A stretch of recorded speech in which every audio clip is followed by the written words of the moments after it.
Hello dear friends, एक बार फिर से मेरे चैनल सुपर इंटरमीडिएट क्लासेज में आप सभी का स्वागत है। मैं आशा करता हूं कि आप सभी स्वस्थ और मस्त हैं।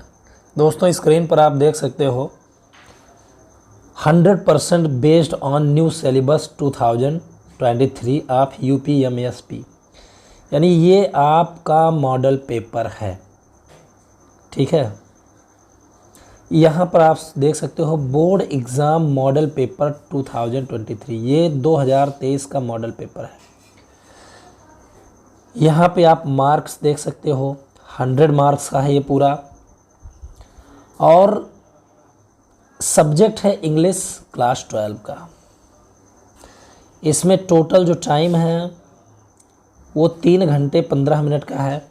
अगर ये पूरा वीडियो आप सही से देख लेते हो तो गारंटी है कि 100 में से 95 मार्क्स आपके हो जाएंगे, क्योंकि आपको एकदम क्लियरली पता हो जाएगा कि इसमें आने वाला क्या है। ठीक है, तो चलिए वीडियो को शुरू करते हैं। लेकिन शुरू करने से पहले अगर आप मेरे चैनल में नए हैं तो चैनल को सब्सक्राइब कर लीजिए। पूरा इंटर का कोर्स पूरा कराने की जिम्मेदारी मेरी, और बेल आइकन को भी प्रेस कर दीजिए ताकि मेरे वीडियोज़ के नोटिफिकेशन आप सभी को मिलते रहें। तो चलिए वीडियो को शुरू करते हैं। इसमें सबसे पहले नोट है, यहाँ पे आप देख सकते हो लिखा है first 15 minutes are allotted for the candidates to read the question paper, यानी पहले जो 15 मिनट हैं वो कैंडिडेट को क्वेश्चन पेपर पढ़ने के लिए अलॉट किए गए हैं, दिए गए हैं। पहले 15 मिनट आप चुपचाप क्वेश्चन पेपर पढ़ लीजिए, उसका पैसा नहीं लगेगा। ठीक है, फिर यहाँ पे इंस्ट्रक्शन देख लो। This question paper is divided into 4 section A, B, C and D। ये जो क्वेश्चन पेपर है वो 4 सेक्शन में बटा है, A, B, C और D। ठीक है, तो इसमें 4 सेक्शन में चारों सेक्शन जो है वो कंपलसरी है आपको करना। ठीक है भैया जी। फिर यहाँ पे कुछ इंस्ट्रक्शन है चारों सेक्शन के लिए। पहला देख लीजिए, all questions from all the sections are compulsory, यानी सभी सेक्शन से सारे क्वेश्चन कंपलसरी हैं, ज़रूरी है। ठीक है, सारे क्वेश्चन आपको करना एसेंशियल है, अनिवार्य है। फिर सेकंड आप देख लो, marks are indicated against each question, यानी हर प्रश्न के सामने मार्क्स लिखे हुए हैं, कितना मार्क का है वो, कितने अंक का है। ठीक है, फिर ये तीसरा आप देख लो, read the questions very carefully before you start answering them, यानी उत्तर देने से पहले आप सारे क्वेश्चन को ध्यानपूर्वक पढ़ लीजिए। आपका पैसा नहीं लगेगा।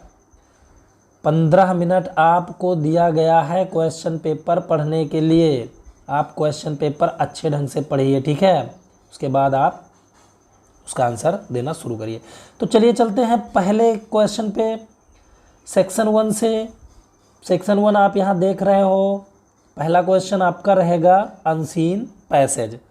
इसमें देख लीजिए लिखा है read the following passage carefully, ध्यानपूर्वक नीचे दिया गया जो ये पैसेज है उसको ध्यानपूर्वक पढ़ना है। ठीक है, यहाँ पे आप देख सकते हो, and answer the question that follow, और उसके नीचे दो जो क्वेश्चन दिए गए हैं उनका आंसर देना है। तो भैया जी इसमें आपका ये बहुत नंबर है, इसमें 15 नंबर का है, 15 नंबर का खजाना है ये। इस पैसेज को पढ़ के थोड़ी बहुत हिंदी समझना है और उसके नीचे दिया गया जो क्वेश्चन है उसका आंसर लिखना है। 4 क्वेश्चन 3-3 नंबर के आएंगे, बाकी तो 3 क्वेश्चन 1-1 नंबर के आएंगे। टोटल कितना मार्क्स हो गया? 15 मार्क्स हो गया। कितना हो गया? 15। तो ये चीज़ जो है आपको नेक्स्ट वीडियोज में आपको हिंदी निकाल के बहुत अच्छी तरह से समझाई जाएगी। इसको लिए बस आपको थोड़ा सा काम करना है, सब्सक्राइब का आइकन प्रेस करना है और बेल आइकन को भी प्रेस कर लेना है, और चैनल को सब्सक्राइब कर लेना है, और आपका 100 नंबर पक्का। यानी ये जो इंग्लिश है आपका दावा है कि मेरा दावा है कि एकदम क्लियर हो जाएगा।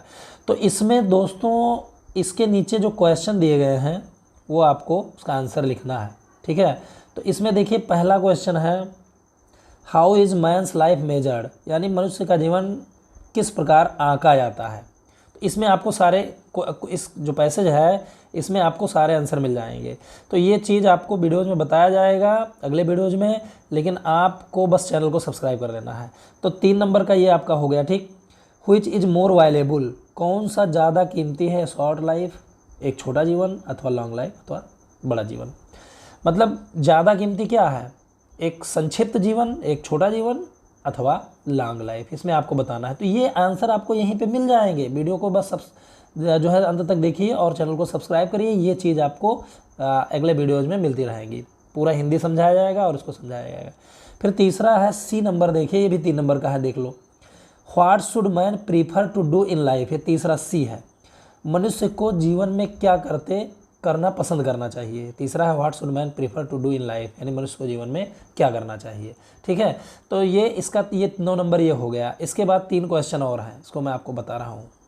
D number A B C हो गया आपका, यहाँ पे देख सकते हो डी में क्या करना है, what makes the character glorious, चरित्र किस चीज़ से महान बनता है। इसका भी आंसर आपको उसी पैसेज में मिल जाएगा। तो ये आपका 12 नंबर पक्का हो गया। और अगले ही वीडियो में आपको अनसीन पैसेज के बारे में टोटल हिंदी एक्सप्लेशन के साथ साथ आपको समझाया जाएगा और आपका 15 नंबर एकदम क्लियर हो जाएगा। ये दावा है इस बात का, लेकिन बस आपको चैनल को सब्सक्राइब करना है।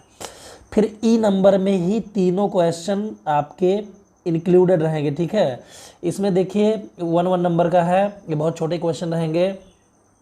Which word in the passage means importance, यानी पैसेज में किस शब्द का अर्थ इम्पोर्टेंस से लिया गया है। ठीक है, फिर उसके बाद सेकंड क्वेश्चन रहेगा what is meant by noble endeavours, यानी नोबल इंडीवर्स का मतलब क्या होता है। नोबल इंडीवर्स का मतलब होता है आदर्श प्रयास, तो उसका मतलब क्या होता है। तो इसका आपको मीनिंग लिखना रहेगा, ये आपको वीडियोज़ में बताए जाएंगे, बस आपको चैनल को सब्सक्राइब करना है। फिर what is the difference between Indeed and Indeed, what is the difference यानी क्या अंतर है बिटवीन इंडीड यानी इंडीड शब्द में और इनडीड शब्द में। तो दोनों लगभग एक ही तरह से लिखा है, इनडीड और इंडीड, लेकिन ध्यान दीजिए कि यहाँ पे बीच में स्पेस है, इंडीड वाले में उसमें नहीं है, तो इसके बीच में अंतर स्पष्ट करना है। तो ये आपका 15 नंबर एकदम क्लियर हो गया। अगर ये चीज़ें और मजबूत करना चाहते हैं तो चैनल को तुरंत सब्सक्राइब कर लीजिए। ठीक है, चलिए चलते हैं सेक्शन बी पे। तो आपने देखा सेक्शन ए में केवल एक क्वेश्चन आता है अनसीन पैसेज, जो टोटल 15 नंबर का होता है। ठीक है, फिर सेकंड क्वेश्चन पर आते हैं। सेक्शन बी में सेकंड क्वेश्चन आप यहाँ देख सकते हो दोस्तों, सेक्शन बी, इसमें रहेगा आपका राइटिंग। ठीक है, तो इसमें क्या करना है समझिए। Right an article on any one of the following topics in about 100 to 150 words, यानी आपको एक आर्टिकल लिखना है on any one of the following topics, यानी नीचे दिए गए टॉपिक में से किसी एक पर, ध्यान दीजिए किसी एक पर, यहाँ पर लिखा है any one of the following topics in about 100 to 150, यानी 100 से 150 शब्द के बीच में आपको लिखना है। नंबर का खजाना टोटल 10 नंबर का है, ये 10 नंबर का। ठीक है, और इसको भी जानने के लिए चैनल को बस आपको सब्सक्राइब कर लेना है। तो देखो, पहला है रीडिंग बुक्स ए प्लेजर, ये चीज़ें आपको अगले वीडियोज में बताई जाएंगी कि ये लिखा कैसे जाता है। रीडिंग बुक्स यानी किताबें पढ़ना, ए प्लेजर यानी एक अच्छा अनुभव। या तो इस पे लिख दीजिए या ऑनलाइन क्लासेज पे लिख दीजिए, बहुत ज़्यादा आता है ऑनलाइन क्लासेज, ये बस मैं अभी इस अगले वीडियोज में आप बताने वाला हूँ। How to make good health, अच्छा स्वास्थ्य कैसे बनाया जाए, कैसे अच्छा स्वास्थ्य जिया जाए। भैया इनमें से तीनों में से कोई एक करना है, बहुत आसान है, बहुत अच्छी तरह से आप लिख सकते हो, बताया जाएगा, बस आपको चैनल सब्सक्राइब कर लेना है।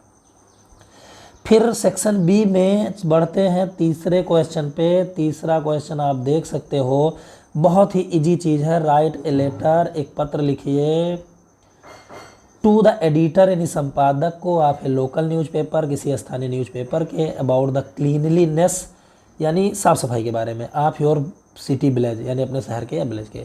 तो अपने शहर के या गांव के किसी स्थानीय अखबार के संपादक को अपने गांव की साफ़ सफाई के बारे में पत्र लिखना है। गांव में साफ़ सफाई सही से नहीं हो पा रही है, संपादक को पत्र लिखना है ताकि ये मुद्दा जो है पब्लिक में उठे।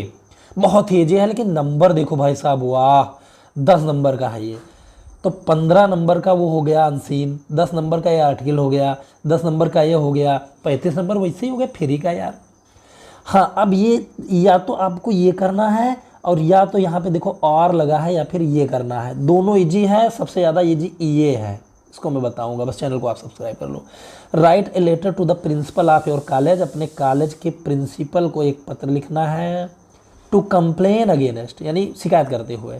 द शॉर्टेज यानी कमी ऑफ बुक्स यानी किताबों की इन योर कॉलेज, तुम्हारे कॉलेज लाइब्रेरी में, तुम्हारे कॉलेज के पुस्तकालय में किताबों की कमी है, उसी के विषय में आपको शिकायत करते हुए पत्र लिखना है कि भैया किताब मिल नहीं पा रही है, किताब मिले।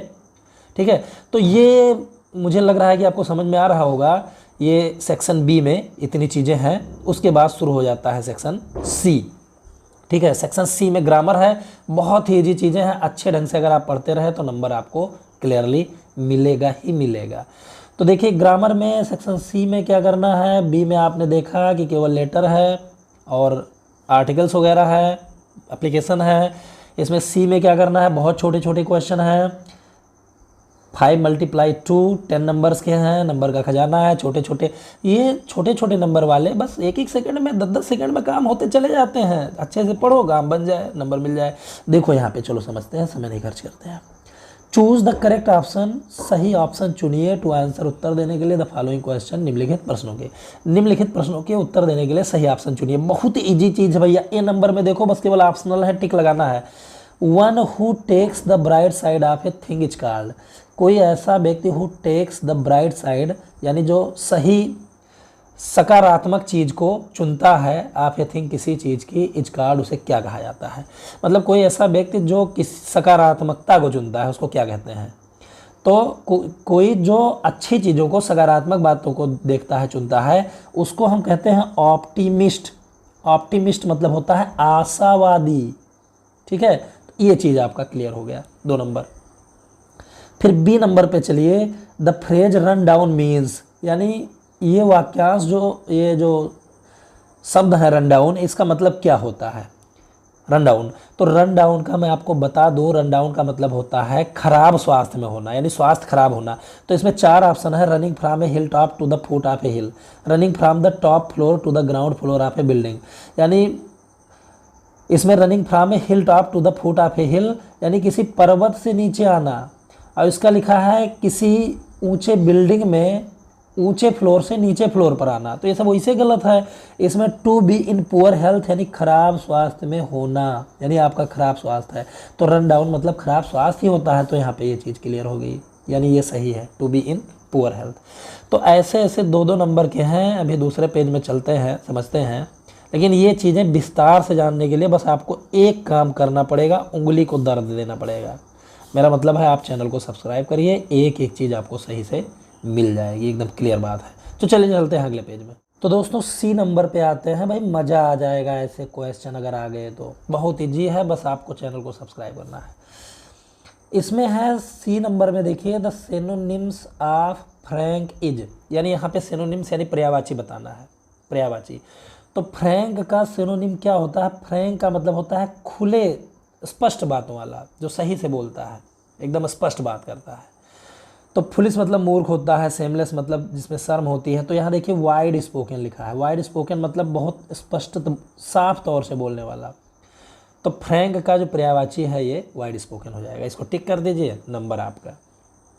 फिर चलते हैं डी नंबर पे। डी, आई प्रीफर मैं पसंद करता हूँ, ए पेन एक कलम, देन ए पेंसिल एक पेंसिल से, पेंसिल से ज़्यादा मैं कलम को पसंद करता हूँ।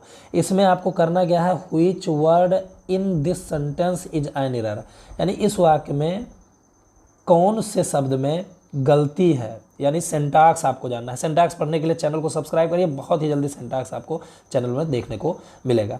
तो I prefer a pen then a pencil, भैया जी प्रीफर के साथ हमेशा टू लगता है, देन नहीं लगता है।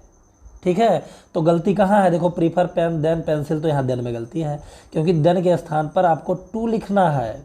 ठीक है, तो यहाँ पे देन गलत है, इसका मतलब यहाँ टू होना चाहिए। तुरंत 2 नंबर क्लियर आपका। चलिए चलते हैं ई में।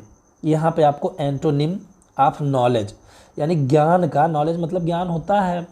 ठीक है, तो इसका एंटोनिम लिखना है, एंटोनिम यानी विलोम शब्द लिखना है। तो ज्ञान का जो विलोम होता है अज्ञान, तो अज्ञान की अंग्रेजी होती है इग्नोरेंस, तो यहाँ पे इग्नोरेंस हो जाएगा। देखो इन चीज़ों में याद होना चाहिए, अगर याद है तो आराम से बन जाएगा। तो नॉलेज यानी ज्ञान और इग्नोरेंस का मतलब अज्ञान। तो चलिए चलते हैं ये क्लियर हो गया, 10 नंबर आपका हो गया। कितना अच्छी तरह से 10 नंबर आराम से मिल जाएगा। फिर यहाँ देखिए 5, क्वेश्चन नंबर 5 में 2 नंबर के हैं, ये बहुत छोटे छोटे हैं, आराम से नंबर मिलता चला जाएगा। लेकिन इसके लिए ग्रामर अच्छा होना चाहिए। Change any one of the following into indirect speech. नीचे दिए गए 2 क्वेश्चन में से किसी एक को इनडायरेक्ट स्पीच में बदलना। अब ध्यान रहे यक्का ही करना है, दोनों नहीं करना है, समय ना गवाओ। जो इजी है वही कर दो। देखो ये वाला इजी है। हालांकि चैनल में डायरेक्ट इनडायरेक्ट चल रहा है, उसको जानने के लिए आप बस चैनल को सब्सक्राइब कर लीजिए और अच्छी तरह डायरेक्ट डायरेक्ट जान जाइए। तो ही सेड टू मी, उसने मुझसे कहा, what did you do yesterday, तुमने कल क्या किया। तो इसका बन जाएगा he asked me what I had done the previous day. बन गया 2 नंबर क्लियर। 2 नंबर बहुत आसानी से केवल 10 सेकंड में। ठीक है, बस आपको चैनल सब्सक्राइब करना है। फिर बी में सिंथेसिस चैप्टर से आएगा, यक्के करना है, दोनों तो करना नहीं है। Combine any one of the following as directed. नीचे जिस प्रकार दिया गया है उसी तरह से इसको कंबाइन करना है, जोड़ना है, यानी सिंथेसिस के नियम से बनाना है। तो it must be done, the cost does not count. और एक ये है he was so tired he could not run. इसमें यक्का ही करना है, माना ये कठिन लग रहा है तो इसका कर दो। तो इसको कॉम्प्लेक्स सेंटेंस में बदलना है, तो कॉम्प्लेक्स सेंटेंस में बदलने के लिए ही was so tired he could not run. तो इसका बनेगा ही was so tired that he could not run. तुरंत 2 नंबर आपका। कितना इजी है, 10 सेकंड। 10 सेकंड से ज़्यादा नहीं लगेगा। ठीक है, फिर उसके बाद आते हैं यहाँ सी नंबर पे। ठीक है, तो सी नंबर में आपको ट्रांसफॉर्मेशन चैप्टर से देखने को मिलेगा। ट्रांसफॉर्मेशन चैनल में बस पढ़ाया जाने वाला है। तुरंत चैनल को सब्सक्राइब कर लीजिए। जितनी भी संख्या आपकी सब्सक्रिप्शन की रहेगी उतना मैं लाइव क्लास चला पाऊंगा और आपको जल्दी से जल्दी कोर्स खत्म करके दूंगा। Transform any one of the following as directed. जैसा दिया गया है उस प्रकार को ट्रांसफॉर्म करिए, उसको बदलिए। तो देखो लिखा है, पहला है तो एनी वन, कोई एक ही करना है, दोनों नहीं करना है। जो आसान है उसको कर दो। तो देखो यू कैन सॉल्व इट, तुम इसको हल कर सकते हो। इसका पैसिव वॉइस बनाना है, तो ये बन जाएगा it can be solved by you. बन गया 2 नंबर क्लियर फ्री का। फिर ये है इंट्रोगेटिव सेंटेंस में इसको बदलना है। हालांकि इसको करना नहीं है भाई, यक्का ही करना है, यक्का ही कर दो, काम खत्म। ठीक है, और इसको इंट्रोगेटिव में बदलना है तो यक्का ही करना है, छोड़ो। लेकिन हर चीज़ जानना जरूरी है। तो इसमें डी जो है, डी देखिए क्या करना है। Choose any one of the following sentences, correct any one of the following sentences. नीचे दिए गए 2 वाक्यों में किसी एक को, ध्यान रखिए ये जो यहाँ तक है ना, यहाँ तक ये ग्रामर वाला पोर्शन भैया जी, ये ग्रामर वाला पोर्शन, इसमें 2 दिए हैं। यक्का ही करना है, ध्यान रखना, दोनों नहीं करना है। तो इसमें यक्का ही करना है। तो देखो ये थोड़ा सा इजी लग रहा है, इसको कर दो। हालांकि सिंटैक्स बहुत जल्द पढ़ाया जाने वाला है, बस आप चैनल को सब्सक्राइब कर लीजिए। तो I am tired in doing this, इसमें गलती ढूंढना है। तो भैया जी टायर्ड के बाद हमेशा ऑफ लगता है, इन नहीं लगता है। यहाँ पे गलती ऑफ है, इनकी गलती है, यहाँ पे ऑफ लग जाएगा। तो I am tired of doing this, 2 number आपका। ठीक है, तो इस प्रकार आपको हल करना है। चलिए चलते हैं अगले पेज में। तो भैया आते हैं ई नंबर पे। ठीक है, इसमें देखिए ये होमोफोन्स आते हैं। होमोफोन्स 2 ऐसे शब्द होते हैं जिनका उच्चारण लगभग एक ही होता है, एक ही तरह का उच्चारण होता है, लेकिन उसके अर्थ अलग अलग होते हैं। तो इसमें क्या करना है, देखिए पढ़ते हैं इसको। Use any one of the following pairs. नीचे दिए गए जोड़ों में से किसी एक का प्रयोग करना है। ध्यान रखना भाई, यक्का है, 2 में से यक्का है। इन योर ओन सेंटेंस, अपने स्वयं के प्रयोग में, इसका अपने स्वयं के वाक्य में प्रयोग करना है। Make the difference in their meaning clear, ताकि इनके मीनिंग में जो डिफरेंस है वो क्लियर हो जाए। तो इनको अपने वाक्य में प्रयोग करना है। तो ये इजी ज़्यादा यही लगता है। ये देखिए अंपायर, एम्पायर, लगभग एक ही तरह का उच्चारण है, अंपायर एम्पायर। तो अंपायर तो मैच में होते हैं, ठीक है, क्रिकेट में, फुटबॉल में अंपायर जो निर्णय देता है। और इस जो दूसरे वाले एम्पायर का मतलब है, ये इसका मतलब होता है साम्राज्य। तो इसका आपको वाक्य में प्रयोग करना है। आप एम्पायर को लिख के हेडिंग डाल दीजिए और उसके सामने लिख दीजिए umpire has given the player out, यानी एम्पायर ने खिलाड़ी को आउट दे दिया। और इस एम्पायर में इसको साम्राज्य से दर्शाना है। तो राजा विक्रमादित्य एक बड़े साम्राज्य पर शासन करते थे। किंग विक्रमादित्य रूल्ड ओवर ए वेस्ट एम्पायर। अब इन चीज़ों को विस्तार से समझने के लिए आपको बस क्या करना है, चैनल को सब्सक्राइब करना है और आपका काम हो गया, समझिए। ठीक है, चलिए चलते हैं 6 नंबर पे। इसमें भैया 5 नंबर का आपका एक पैसेज आएगा। पैसेज आपको बनाना है। पैसेज कैसे बनता है ये ग्रामर के रूल पर निर्भर करता है। जितना ही अच्छा आपका ग्रामर उतना ही अच्छा आपका पैसेज बन जाएगा। तो ये 5 नंबर का जो आपका पैसेज है ये अगले वीडियोज में आपको समझाया जाएगा कि पैसेज कैसे बनता है। एक सेंटेंस मैं बता देता हूँ, 1-2 सेंटेंस। मुंशी प्रेमचंद्र एक महान साहित्यकार थे। Munshi Premchandra was a great literature. उनका जन्म एक साधारण परिवार में एक छोटे गांव में हुआ था। यानी he was born in a small village या at a small village in a simple family. तो मतलब पैसे इसको बनाते चले जाना है और आपका 5 नंबर हो जाएगा। इसको विस्तार से जानने के लिए चैनल को आप सब्सक्राइब कर लीजिए। चलते हैं सेक्शन डी पर। ठीक है, सेक्शन डी पर आते हैं। इसमें देखते हैं क्या करना है। ये लिटरेचर है, आपका जो टेक्स्ट बुक है उसके हिसाब से आएगा। इसमें 4-4 नंबर के 2 क्वेश्चन हैं। Answer the following question in about 40 words each. नीचे दिए गए जो क्वेश्चन हैं उनमें किन्हीं 2 का करना है आपको और 40 शब्द के करने हैं। तो इसमें और लगा है, यानी ए में से कोई एक करना है और बी में से कोई एक करना है जो आपको उचित लगे। तो whom did Mr Hemal blame for the ignorance in studies and why. Mr Hemal ने, जो पहले पार्ट का है प्रोज से ये क्वेश्चन है, मिस्टर हेमल ने अध्ययन के लिए जो इग्नोरेंस था, उपेक्षा थी, उसके लिए किस पर दोष लगाया और क्यों लगाया। ठीक है, ये क्वेश्चन है। फिर ये एक इसमें हो गया, फिर दूसरा छोड़ दीजिए, दोनों नहीं करना है, एक का करना है। फिर बी में से एक कर दीजिए। What did the instructor do to train Douglas. यानी डगलस को प्रशिक्षित करने के लिए निर्देशक ने क्या किया, इंस्ट्रक्टर ने क्या किया। तो इसमें 4 दिया रहेगा, ये करना रहेगा। लेकिन ये बात ध्यान रखिएगा, ए में से एक और बी में से एक। ये नहीं कि तुम ए का दोनों बना दो, ए में से एक और बी में से एक करना रहेगा। ठीक है, तो ये आपका 7 हो गया। 8 में चलते हैं। 8 नंबर ये क्लियर हो गया। Answer any one of the following in about 80 words. नीचे दिए गए 2 क्वेश्चन में से किसी एक का करना है 80 वर्ड्स में, कम से कम 80 वर्ड्स होने चाहिए। तो एक कर दो जी है, एक छोड़ दो। What did Gandhi ji do for Champaran. Champaran के लिए गांधी जी ने क्या किया। ठीक है, इसको बना के लिख दीजिए। अब ये लिटरेचर समझने के लिए लिटरेचर भी जो है पढ़ाया जा रहा है चैनल में, आप बस सब्सक्राइब कर लो। ठीक है, चलिए चलते हैं अंतिम पेज पर। आगे भैया क्वेश्चन नंबर 9 पे। ओ भाई, बहुत ही ज़रूरी चीज़ है ये, आपको पोएट्री इसके लिए पढ़ना पड़ेगा। पोएट्री अगर आपने सही से नहीं पढ़ा है तो आपको प्रॉब्लम हो सकती है। Read the following extract. नीचे दिया गया उद्धरण केयरफुली ध्यानपूर्वक पढ़िए एंड आंसर द क्वेश्चन, और प्रश्नों का उत्तर दीजिए दैट फॉलो, जो सामने दिए गए हैं। तो इसमें 2 क्वेश्चन रहेंगे, टोटल 6 नंबर के रहेंगे। लेकिन आपको सबसे पहले ये जो है ये चीज़ सही से पढ़ना पड़ेगा, फिर आप समझ जाएंगे, आपको उसका आंसर आसानी से दे देंगे। आपको याद नहीं करना पड़ेगा, बस इसमें ध्यान रखिए कि आपको ये चीज़ पढ़ के समझना है। तो इसके नीचे देखिए, इसमें 3 क्वेश्चन दिए गए हैं, 2-2 नंबर के हैं। ठीक है, 3 क्वेश्चन 2-2 नंबर के हैं। पहले ये चीज़ आपको हिंदी समझनी पड़ेगी, तो ये इसके लिए आपको वीडियो को सब्सक्राइब करना पड़ेगा चैनल को, ताकि आप विस्तार पूर्वक बुक का अध्ययन कर सकें। यहाँ पे थोड़ा मिसप्रिंट है, व्हाट के स्थान पर हैड के स्थान पर व्हाट लिखा है। What does the poet feel about a thing of beauty. यानी ए थिंग ऑफ ब्यूटी के बारे में कवि क्या महसूस करता है, ये आपका 2 नंबर का हो गया। फिर what does the poet mean when he says. जब वो कहता है, कभी कहता है it will never into pass nothingness. जब इस पैसेज में, उद्धरण में, इस स्टेंजा में वो कहता है it will never into pass nothingness, तो उसका मतलब क्या होता है। तो ये 2 नंबर आपका ये क्लियर हो जाएगा। ठीक है, इसका उत्तर देंगे। तो point out the figure of speech in the statement.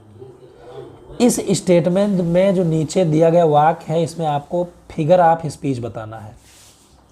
तो a thing of beauty is a joy for ever. A thing of beauty is a joy for ever, यानी ए थिंग ऑफ ब्यूटी हमेशा के लिए प्रसन्नता देती है। तो ये मेटाफर है। अब पार्ट्स ऑफ स्पीच, इसमें फिगर ऑफ स्पीच जानने के लिए आपको चैनल को सब्सक्राइब करना है और ये चीज़ आपको समझ में आ जाएगा। ठीक है, इसके बाद चलते हैं लगभग अंतिम क्वेश्चन पे, 10, 11 और 12।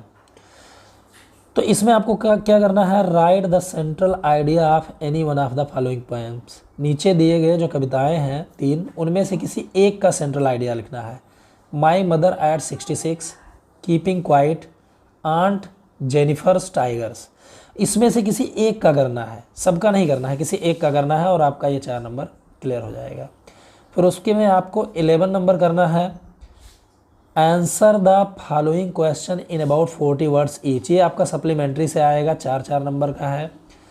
टोटल जितने भी क्वेश्चन हो उसमें से केवल 2 ही करना है, यानी ए सेक्शन से 1 करना है, बी सेक्शन से यानी ए नंबर से 1 करना है, बी से 1 करना है। तो इसमें पहला यही कर दीजिए कि हु आज हैना, हैना कौन थी। How did she meet Shadow, वो शैडो से कैसे मिली, इसमें से 1 करना है। फिर बी में से 1 करना है, what did Sam write in his letter to Charlie, यानी सैम ने चार्ली को लिखे अपने पत्र में क्या लिखा, क्या मेंशन किया। तो ये आपका सप्लीमेंट्री से हो जाएगा। उसके बाद बढ़ते हैं अंतिम क्वेश्चन पे। टोटल 12 क्वेश्चन आएंगे, ठीक है। तो ये अंतिम क्वेश्चन है, तो इसमें ये भी आपका जो है सप्लीमेंट्री से आएगा। Answer any one of the following question in about 80 words, 80 शब्द के आपको इसमें लिखने हैं। What was the students on ice program, तो इसमें से कोई यक्के करना है, दोनों नहीं करना है। ए बी में से कोई एक करना है, तो ए कर देते हैं। What was the students on ice program, यानी स्टूडेंट्स ऑन आइस प्रोग्राम क्या था, व्हाट वाज इट्स एम, और इसका लक्ष्य क्या था। तो इस प्रकार आप ये आसानी से 100 में से कम 95-90 नंबर आसानी से हासिल कर सकते हैं। लेकिन इतने से नहीं, आपको चैनल सब्सक्राइब करना है और जितने क्वेश्चन आते हैं उसके चैप्टर्स को अलग अलग ढंग से, अच्छे ढंग से पढ़ना है, और ऐसा सिर्फ संभव हो सकता है मेरे चैनल में। तो इस चैनल को आप अभी तक सब्सक्राइब नहीं दिए हैं तो सब्सक्राइब कर लीजिए। अगर कुछ भी आपको पूछना है तो कमेंट सेक्शन में ज़रूर मेंशन करें। अगर कोई भी डाउट है इस पेपर संबंधी तो तुरंत मुझे आप बताएं, और ये चीज़ें अलग अलग ढंग से आपको वीडियोज़ में समझाई जाएंगी। वीडियो देखने के लिए आपका बहुत बहुत धन्यवाद। Thanks for watching.